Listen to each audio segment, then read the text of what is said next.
UK Prime Minister Keir Starmer announcing a major tech partnership during a joint news conference a short time ago. Starmer and his wife greeted the president at the Chequers country residence earlier this morning.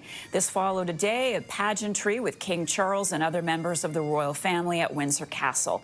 The two leaders announced a $470 billion investment package between the two nations. We're taking the next logical step with a historic agreement on science and technology partnerships, and this will create new government, academic, and private sector cooperation in areas such as AI, which is taking over the world. The deals and investment that you're announcing today break all records. What a day. £250 billion flowing both ways across the Atlantic.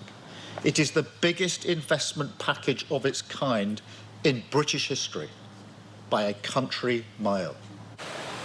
With more, let's bring in CTV's Washington Bureau Chief Joy Malbon. She is live for us in London this morning. So, Joy, tell us more about the agreement and what we have heard and seen between the two leaders.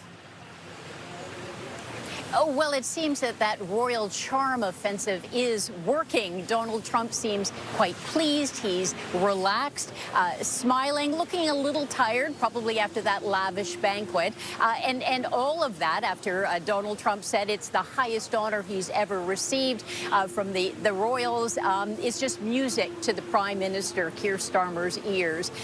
They announced this huge technology investment, billions of dollars, and thousands of jobs. Again, it's a promise of U.S. investment from the likes of Google, Microsoft, and NVIDIA.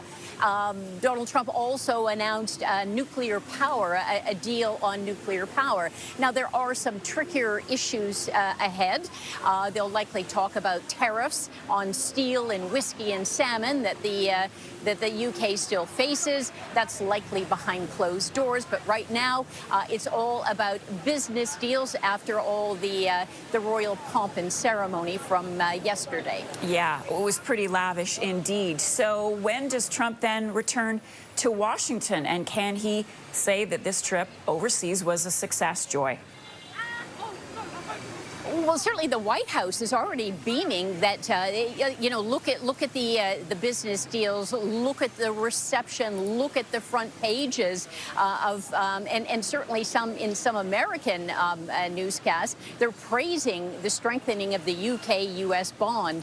I read somewhere that the lavish royal rollout was something like £4 million, and certainly there was some more pomp when Donald Trump arrived at Chequers with Keir Starmer. But there is a press conference coming ahead, and there could be some uncomfortable questions. The Prime Minister hopes to gently nudge Donald Trump into supporting Ukraine, especially after the summit with Vladimir Putin in Alaska fizzled out.